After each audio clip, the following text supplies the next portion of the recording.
Hello girls, our next topic is the modern theory of international trade. हमने Ricardian theory, theory of comparative cost जो है की है। जो नेक्स्ट थ्योरी इंटरनेशनल ट्रेड की हमारे सिलेबस में है वो थ्योरी है modern theory of international trade. इस थ्योरी को हिंदी में अंतर्राष्ट्रीय व्यापार का आधुनिक सिद्धांत कहा जाता है, या फिर इस थ्योरी को एचओ थ्योरी भी कहा जाता है। H stand for Heckscher, O stand for Ohlin. Heckscher Ohlin वो अर्थशास्त्री थे जिन्होंने इस थ्योरी की व्याख्या की थी। तो आज हम इस थ्योरी को करेंगे। बहुत ही आसान है, बहुत ही इजी है। थोड़ा सा कंसंट्रेट करके आप करेंगे तो आप इसको आसानी से कर पाएंगे। अंतर्राष्ट्रीय व्यापार का जो आधुनिक सिद्धांत था, स्वीडिश अर्थशास्त्री हेक्सचर ने अपने 1919 के लिखे लेख द्वारा किया था, और इनका साथ दिया था इनके जो स्टूडेंट थे बर्टिल ओहलिन ने दिया था। और 1924 में फिर इन्होंने इसको आगे एक्सटेंड किया था। और इनकी जो बुक थी इंटरनेशनल एंड रीजनल ट्रेड 1933 में इन्होंने इस सिद्धांत के और डिटेल से इसकी व्याख्या की थी। इन्होंने जो क्लासिकल थ्योरी थी, रिकार्डियन थ्योरी थी, थ्योरी ऑफ कंपैरेटिव कॉस्ट जो रिकार्डो द्वारा दी गई थी, उस सिद्धांत के को क्रिटिसाइज़ करते हुए अपना सिद्धांत दिया था। इनका ये कहना था कि जो तुलनात्मक लागत का सिद्धांत था उसमें ये तो बता दिया गया कि तुलनात्मक लागतें होने के कारण, कंपैरेटिव कॉस्ट होने के कारण अंतर्राष्ट्रीय व्यापार होता है, लेकिन उस थ्योरी की सबसे बड़ी कमी जो ये थी वो कमी थी कि तुलनात्मक लागतों में अंतर किस वजह से होता है। अंतर होता है तो व्यापार होगा, लेकिन अंतर के कारण क्या है, क्यों वो तुलनात्मक लागतों के अंदर अंतर पाया जाता है। एक तरीके से अगर देखा जाए तो कंपैरेटिव कॉस्ट थ्योरी के जो डीप रूटेड रीजंस थे, उस रीज़न की व्याख्या जो है हेक्सचर ओहलिन थ्योरी करती है। तो ये दोनों जो थ्योरीज़ हैं वो एक्चुअल में एक दूसरे की कॉम्प्लीमेंट्री हैं। दोनों मिलकर पूरी कारणों की व्याख्या करती हैं कि दो राष्ट्रों के बीच में असल में अंतर्राष्ट्रीय व्यापार होता क्यों है। हेक्सचर ओहलिन उन कारणों की खोज करता है जिनके कारण दो राष्ट्रों के बीच में लागतों, किसी भी वस्तु के उत्पादन में लागतों में अंतर पाया जाता है। और जो रिकार्डियन थ्योरी है, कंपैरेटिव कॉस्ट थ्योरी, वो ये बताती है कि जब अंतर होता है तो अंतर्राष्ट्रीय व्यापार होता है, और वो अंतर किस प्रकार से अंतर्राष्ट्रीय व्यापार को प्रभावित करता है। कौन सा राष्ट्र कैसे तय करेगा कि उसे किस वस्तु का निर्यात करना है, और कौन सा राष्ट्र कैसे तय करेगा कि उसको किस वस्तु का आयात करना है। तो एक तरीके से देखा जाए तो ये दोनों सिद्धांत एक दूसरे को मिलकर कंप्लीट करते हैं। तो इन दोनों सिद्धांतों के अंतर नहीं है, बल्कि ये दोनों एक ही सिक्के के दो पहलुओं की बात करते हैं। तो हेक्सचर ओहलिन जो थ्योरी है, अगर इसको हम दो शब्दों में अगर बात करते हैं तो वो कहते हैं कि तुलनात्मक लागतों के अंदर अंतर इस वजह से पाया जाता है क्योंकि दोनों राष्ट्रों के अंदर, हर राष्ट्रों के बीच में जो साधन संपन्नता है, जिसे फैक्टर एंडोवमेंट कहा जाता है, जो साधन है जिनसे उन वस्तुओं का उत्पादन होता है, उन वस्तुओं की उपलब्धता में अंतर पाया जाता है। किसी राष्ट्र के अंदर कोई साधन अधिक मात्रा में है, किसी राष्ट्र के अंदर कोई साधन अधिक मात्रा में है। जिस राष्ट्र के अंदर जो साधन अधिक मात्रा में पाया जाता है, वहाँ पर उस साधन की उपलब्धता अधिक होने के कारण उसकी कीमतों में कमी पाई जाती है।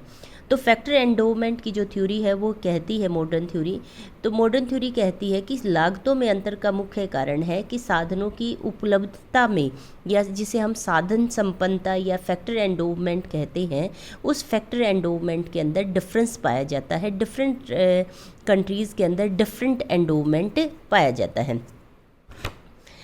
इस सिद्धांत से ज्ञात होता है कि तुलनात्मक लागतों में अंतर का मुख्य कारण साधन संपन्नता की विभिन्नता है। अतः साधन संपन्नता की विभिन्नता और कीमतों में अंतर के कारण अंतर्राष्ट्रीय व्यापार होता है। प्रत्येक देश उस वस्तु का निर्यात करेगा जिसके उत्पादन में उस साधन का प्रयोग किया जाता है, जो सापेक्ष रूप में सस्ता है और अधिक मात्रा में उपलब्ध होता है। इसके विपरीत उस वस्तु का आयात करेगा जिसके उत्पादन में उस साधन का प्रयोग किया जाता है, जो सापेक्ष रूप से महंगा तथा कम मात्रा में उपलब्ध होता है। इस सिद्धांत के अनुसार केवल पूर्ति की दशाओं में ही अंतर्राष्ट्रीय व्यापार के स्वरूप को निर्धारित किया जाता है। साल्वाटोर की जो डेफिनेशन है वो कहती है कि हेक्सचर ओहलिन सिद्धांत के अनुसार अंतर्राष्ट्रीय व्यापार का महत्वपूर्ण कारण राष्ट्रों के बीच में साधन संपन्नता तथा साधनों की कीमतों में पाया जाने वाला सापेक्षिक रिलेटिव डिफरेंस है। फैक्टर एंडोमेंट है कि वहाँ पर कितने साधन उपलब्ध हैं और साधन उपलब्धता के आधार पर ही उस राष्ट्र के अंदर उन साधनों की कीमतें तय होती है। जो साधन जिस राष्ट्र के अंदर अधिक मात्रा में होता है वहाँ पर उसकी कीमत उतनी ही कम होती है। तो वो कीमत कम होने के कारण वो साधन वहाँ पर सस्ता होता है, चीप होता है, और सस्ता साधन होने के कारण उस वस्तु के वहाँ पर उस राष्ट्र के अंदर जहाँ पर वो उस साधन के प्रयोग से वस्तु का जो बनाया जाता है, चीप साधन होने के कारण उस वस्तु की वहाँ उस राष्ट्र के अंदर लागत भी कम आएगी। तो लागत कम होने के कारण वहाँ उस राष्ट्र को उस वस्तु के उत्पादन में तुलनात्मक लाभ अधिक रहता है। इस सिद्धांत का भविष्य कथन यह है कि प्रत्येक देश उस वस्तु का निर्यात करेगा जिसके उत्पादन में उस देश में सापेक्ष रूप में बहुतायत में उपलब्ध तथा सस्ते साधन का अधिक प्रयोग किया जाता है, और उस वस्तु का आयात करेगा जिसके उत्पादन में सापेक्ष रूप से दुर्लभ तथा महंगे साधनों का प्रयोग किया जाता है। इस सिद्धांत का यह भी भविष्य कथन है कि व्यापार के कारण विभिन्न देशों के साधनों की कीमतों में अंतर घटता जाता है। आगे इस बात को कहता है कि कुछ समय के बाद जब इस तरह का व्यापार चलता रहता है तो धीरे धीरे करके निर्यात के रूप में असल में राष्ट्र क्या करता है, अपने उस साधन को जिसकी उपलब्धता उसके यहाँ अधिक होती है उस साधन को दूसरे राष्ट्र में वस्तुओं के रूप में वो निर्यात कर देता है, और धीरे धीरे करके उस राष्ट्र खुद स्वयं उस राष्ट्र के अंदर उस साधन की कमी होने लगती है, और जिस राष्ट्र में वो उस साधन से बनी हुई वस्तुओं का निर्यात करता है वहाँ पर उस साधन की उपलब्धता बढ़ती चली जाती है। कहने का मतलब है कि धीरे धीरे करके साधनों की उपलब्धता में जो अंतर पाया जाता है वो घटता चला जाता है। वस्तुओं के रूप में असल में साधनों का निर्यात किया जाता है एक राष्ट्र से दूसरे राष्ट्र में, और जो ये लागत का अंतर होता है, जो अंतर्राष्ट्रीय व्यापार का आधार होता है, धीरे धीरे करके ये ख़त्म होता चला जाता है, और ऐसी स्थिति आती है कि अंतर्राष्ट्रीय व्यापार धीरे धीरे करके उन दोनों राष्ट्रों के बीच में कम होता चला जाता है। इस सिद्धांत को एक्सप्लेन करने के लिए 11 के करीब जो है अजम्पशंस हैं, इन अजम्पशंस को करेंगे। बहुत ही ईजी थ्योरी है, कोई भी दिक्कत नहीं है। इस सिद्धांत को करने के लिए वही 2:2 मॉडल बोलते हैं, 2 राष्ट्र 2 वस्तुएं और 2 साधन। हमने कंपैरेटिव कॉस्ट में केवल 2 वस्तुएं और 2 राष्ट्रों की बात की थी। जो मॉडर्न थ्योरी है इसमें क्योंकि ये साधनों की बात करता है तो यहाँ पे एक तीसरा 2 भी शामिल हो जाता है। इसको 2:2 मॉडल कहा जाता है। 2 वस्तुएं, 2 साधन और 2 राष्ट्रों का ये मॉडल है। उसके बाद है 2 देशों में किसी एक वस्तु के लिए एक ही उत्पादन फलन का प्रयोग होता है, परंतु विभिन्न वस्तुओं के लिए विभिन्न उत्पादन फलन का प्रयोग किया जाता है। इस बात का क्या अर्थ है? इस बात का अर्थ ये होता है कि किसी भी राष्ट्र के अंदर एक वस्तु, क्योंकि 2 राष्ट्रों और 2 वस्तुओं की बात की गई है, एक वस्तु x है, दूसरी वस्तु y है। तो x वस्तु और साधन जो है वो आपके मान लीजिए वस्तु हम करते हैं a वस्तु और b वस्तु, और साधन है x और y। x मान लीजिए लेबर के लिए स्टैंड करता है, y जो है आपका कैपिटल के लिए स्टैंड करता है।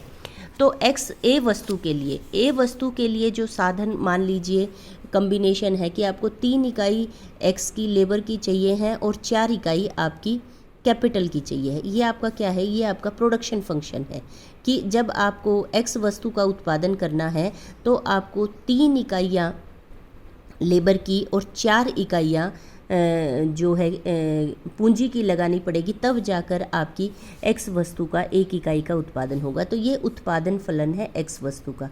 तो ये वस्तु का जो उत्पादन फलन है वो कंट्री 1 में भी और कंट्री 2 में भी, दोनों कंट्रीज़ के अंदर, दोनों राष्ट्रों के अंदर आपकी 3 इकाई लेबर की और 4 इकाई पूंजी की चाहिएगी, तब जाकर A वस्तु का निर्माण किया जाएगा। और Y वस्तु के लिए ये क्या कहते हैं, 5 इकाई x की और 2 इकाई पूंजी की चाहिए होंगी।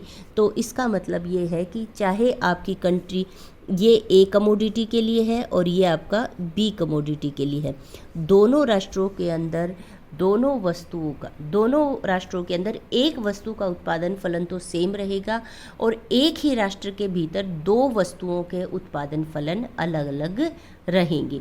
कहने का मतलब है कि एक वस्तु के लिए लेबर और कैपिटल का जो कॉम्बिनेशन है, साधनों का जो अनुपात है, वो दोनों राष्ट्रों के अंदर समान रहेगा, जबकि दो वस्तुओं का जो उत्पादन फलन है वो अलग अलग रहेगा। उसके बाद तीसरा इसका पॉइंट है कि देश के अंदर साधन गतिशील हैं, परंतु दो राष्ट्रों के बीच में साधन गतिहीन है, क्योंकि अंतर्राष्ट्रीय व्यापार का इसीलिए हो पाता है, जो एक्शन रोलिंग कहते हैं, क्योंकि उनका ये मानना था कि देश के भीतर तो साधन गतिशील होते हैं, इसीलिए लागतों में अंतर नहीं रह पाता, जबकि आपकी दो राष्ट्रों के बीच में जो साधन साधन जो होते हैं वो गतिहीन होते हैं, इसलिए साधनों की बजाय उन साधनों के द्वारा जो वस्तुएं बनाई जाती हैं, उन वस्तुओं का तो व्यापार किया जा सकता है, लेकिन साधनों का व्यापार नहीं किया जाता। उसके बाद फोर्थ इसकी अजम्पशन है, सभी बाज़ारों में पूर्ण प्रतियोगिता होती है, इस कारण से सभी साधन काम पर लगे हुए हैं, साधनों को उनके सीमांत उत्पादन के अनुसार पुरस्कार मिलता है, साधनों की कीमत सीमांत लागत के बराबर रखी जाती है। ये पूर्ण प्रतियोगिता की अजम्पशंस है। हम जानते हैं कि ज़्यादातर थ्योरीज़ में हम पूर्ण प्रतियोगिता की अजम्पशंस रखते हैं ताकि मार्केट इम्परफेक्शंस को हम अवॉइड कर सकें, उनकी वजह से जो असर पड़ता है उसको हम कंसीडर ना करें। अभी हमारा फोकस है कि क्यों अंतर्राष्ट्रीय व्यापार होता है, तो इसलिए हम जो मार्केट इम्परफेक्शंस की समस्याएं हैं कि साधन बेरोज़गार होते हैं, उनकी जो कीमतें होती हैं वो उनके प्रॉफिट के हिसाब से नहीं होती, या फिर उनको जो उनकी लागतें कीमतें रखी जाती हैं वो उनकी लागत से अधिक होती हैं, तो इन सब चीज़ों को हम अवॉइड कर रहे हैं। तो in for the time being हम अज्यूम कर रहे हैं, मान रहे हैं कि ऐसा कुछ नहीं मार्केट में पाया जाता। उसके बाद है देश के अंदर फिफ्थ है वस्तुओं के विनिमय पर किसी प्रकार का नियंत्रण नहीं है, अर्थात स्वतंत्र व्यापार है। मर्केंटाइलिज्म होता है, इसमें ये माना जाता है कि गवर्नमेंट किसी भी तरह की कोई टैरिफ शुल्क जिसे हम कहते हैं कोटा सिस्टम, किसी तरह का कोई इंटरफेरेंस नहीं है, बिल्कुल स्पष्ट रूप से ये जो है जो अंतर्राष्ट्रीय व्यापार किया जाता है, ये अंतर्राष्ट्रीय व्यापार देशों के द्वारा पूर्ण तरीके से लाभ को मानते हुए किया जाता है, इस पर किसी भी तरह का कोई नियंत्रण नहीं होता।